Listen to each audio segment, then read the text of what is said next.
नमस्कार, आपके साथ मैं हूं साक्षी जोशी और आपके लिए न्यूज 24 की खास पेशकश सुबह 8 बजे की 25 खबरें लेकर हाजिर हूं। देखिए आज की 25 बड़ी खबरें। दिल्ली में कोरोना पर राजनीति लगातार जारी है। अब एक नया विवाद पैदा हो गया है।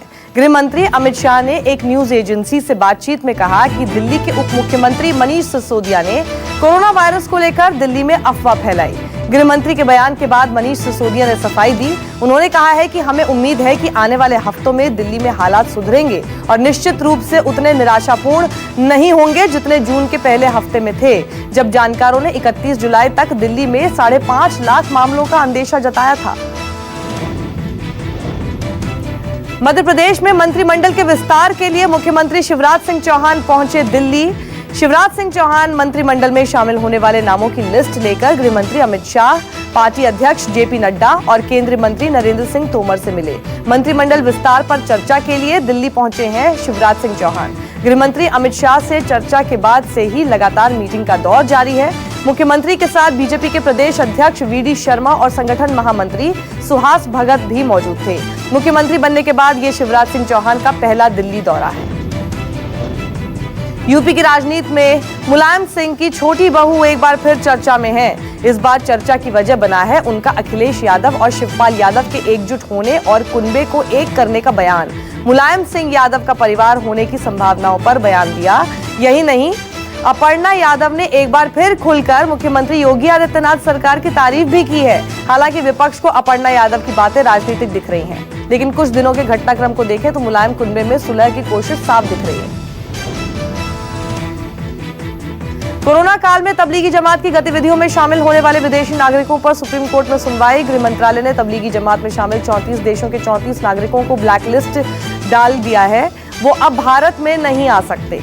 इसी मुद्दे पर आज सुनवाई होगी। 34 अलग अलग देशों के 34 नागरिकों ने सुप्रीम कोर्ट में गृह मंत्रालय के फैसले को चुनौती दी है। सुप्रीम कोर्ट ने सरकार से जवाब मांगा था कि क्यों इन 34 नागरिकों को ब्लैकलिस्ट किया गया है। आज सरकार को जवाब देना है।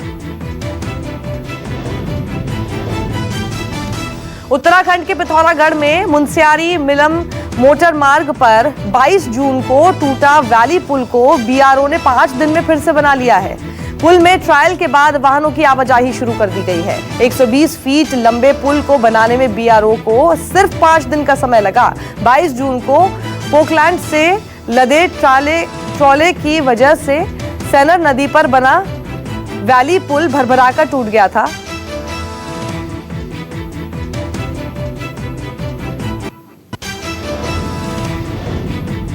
कोरोना की लड़ाई में सबसे मजबूत हथियार की तरह लॉकडाउन का इस्तेमाल किया गया था। इसी को आगे बढ़ाते हुए मणिपुर में लॉकडाउन को 15 दिन के लिए बढ़ा दिया गया है। मणिपुर सरकार ने फैसला किया है कि कोरोना को पूरी तरह से समाप्त करने के लिए 15 दिन और लॉकडाउन रहेगा।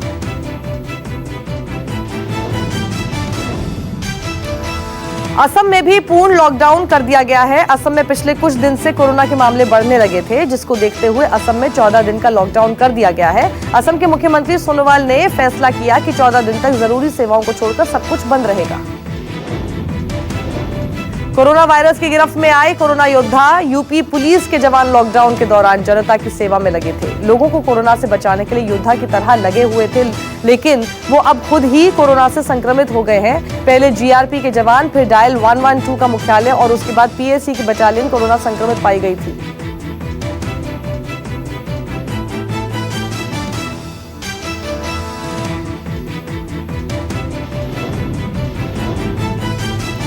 कोरोना युद्ध में जंग अभी जारी है, लेकिन गुरुग्राम में धीरे धीरे जिंदगी पटरी पर लौट रही है। व्यापार और दुकानों को खोलने का आदेश पारित कर दिया गया है। 1 जुलाई से गुरुग्राम और फरीदाबाद के सभी मॉल और दुकानों को खोलने का आदेश दे दिया गया है। हालांकि खोलने के आदेश के साथ ही गाइडलाइंस भी जारी की गई हैं। गाइडलाइन के अनुसार जो नियम नहीं फॉलो करेगा उसके ऊपर कार्रवाई की जाएगी। दिल्ली में कोरोना की प्रकोप सबसे ज्यादा है। वहीं दिल्ली की जेलों में भी कोरोना का कहर बढ़ रहा है। जेल प्रशासन पर लगे लापरवाही के आरोप। अब तक करीब 100 कैदी और जेल स्टाफ कोरोना की चपेट में आ चुके हैं। कैदियों को पैरोल देने का भी नहीं हुआ फायदा। बाहर निकलकर अपराध को देने लगे थे अंजाम।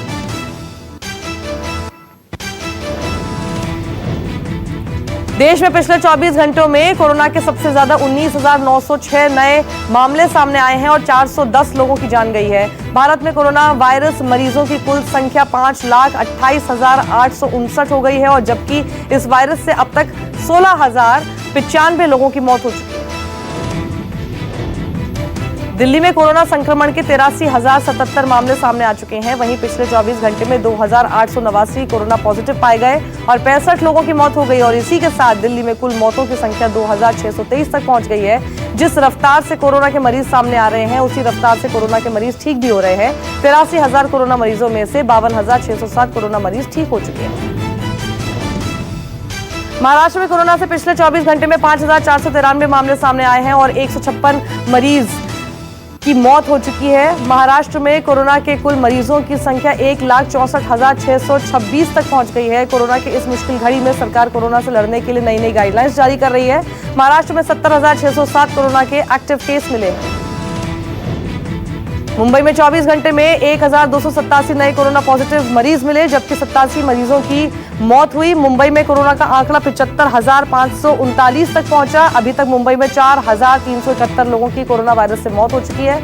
एशिया के सबसे बड़े स्लम में बीते 24 घंटे में 13 नए केस मिलने के साथ ही धारावी में कोरोना के कुल 2,245 मामले सामने आ चुके हैं। बिहार में स्वास्थ्य विभाग ने कोरोना अपडेट की प्रेस रिलीज जारी की जिसमें एक दिन में 138 कोरोना मरीज मिले थे। स्वास्थ्य विभाग के अनुसार कोरोना संक्रमितों की संख्या 9,224 पहुंच गई है। बिहार में कोरोना का प्रभाव काफी कम है लेकिन फिर भी पिछले 10 दिन में कोरोना का प्रकोप तेजी से बढ़ रहा है। कोरोना से ठीक होने वाले मरीजों की संख्या है 7,156 जबकि 64 लोगों की मौत हो चुकी है। सुप्रीम कोर्ट के फैसले के बाद राम मंदिर निर्माण का काम तेज हो गया है। राम मंदिर ट्रस्ट ने राम मंदिर की जमीन का समतलीकरण कार्य पूरा करा दिया है। इसके बाद राम मंदिर ट्रस्ट राम मंदिर निर्माण के लिए सावन के महीने में ही भूमि पूजन करवाना चाहता है। इस भूमि पूजन के लिए 1-2 दिन में पीएम मोदी को भेजा जाएगा निमंत्रण। राजधानी दिल्ली को गर्मी से अभी नहीं मिलेगी राहत। अगले 5 दिन तक अधिकतम तापमान 39 डिग्री के पास रहने का अनुमान। मौसम विभाग ने बताया कि अगले 5 दिन तक दिल्ली में बारिश होने की संभावना बहुत कम है। दिल्ली में अभी गर्मी का ही राज रहेगा। दिल्ली एनसीआर में भी बारिश के आसार दूर दूर तक नजर नहीं आ रहे हैं।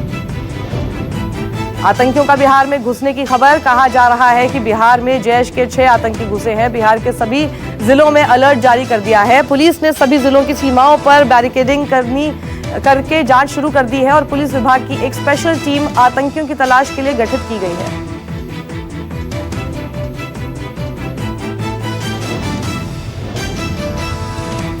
रामपुर की तिलक कॉलोनी में लगी भीषण आग। आसपास के इलाकों में मचा हड़कंप। अचानक लगी भीषण आग से चारों तरफ भगदड़ मच गई। जिला अस्पताल के निकट स्थित तिलक कॉलोनी के एक घर में रविवार की शाम अचानक आग लग गई।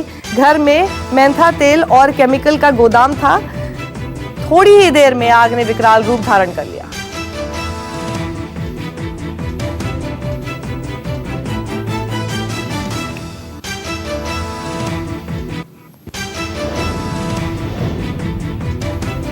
अनंतनाग में आतंक के खिलाफ सेना को बड़ी कामयाबी मिली है। अनंतनाग के रानीपुरा इलाके में हुई मुठभेड़ में सुरक्षा बलों ने 3 आतंकियों को ढेर कर दिया है। मारे गए तीनों आतंकियों की अभी पहचान नहीं हो पाई है। फिलहाल पूरे इलाके को सुरक्षा बलों ने अपने कब्जे में ले लिया है। आतंकियों के खिलाफ सेना का सर्च ऑपरेशन अब भी जारी है। कर्नाटक में कोरोना के 1,267 नए मरीज। कोरोना के बढ़ते मामलों को देखते हुए सीएम ने दिए नए निर्देश। हर शनिवार सरकारी दफ्तर रहेंगे बंद। पूरे कर्नाटक में कोरोना के मामले जिस रफ्तार से बढ़ रहे हैं ऐसी स्थिति में कर्नाटक के मुख्यमंत्री बीएस येदियुरप्पा लॉकडाउन पर भी विचार कर रहे हैं। पंजाब में कोरोना संक्रमण के 161 नए मामले सामने आए। पंजाब में कुल मामले 5,216 आए हैं। 3,526 कोरोना मरीज ठीक होकर अपने घर जा चुके हैं। पंजाब में कोरोना की रफ्तार धीमी है। देश में कोरोना के खिलाफ लड़ाई में लॉकडाउन लगाया था कि कोरोना फैलने से पहले ही खत्म हो जाए। एक तरह से इसमें काफी सफलता मिली और 3 महीने में कोरोना के मामले संभावनाओं की अपेक्षा काफी कम रहे। लेकिन महाराष्ट्र और दिल्ली में बढ़ते कोरोना के मामले को देखते हुए हैदराबाद में फिर लॉकडाउन लगाने की तैयारी शुरू कर दी गई है। मुख्यमंत्री चंद्रशेखर राव हालात की समीक्षा कर लेंगे फैसला। भारत चीन के सैनिकों के बीच झड़प के बाद भारत ने भी तेज किया रोड बनाने का काम। विवाद के बाद दोनों देशों की सीमाओं पर भयंकर तनाव की स्थिति है जबकि पेट्रोल पॉइंट 14 पर तनाव की स्थिति जारी है।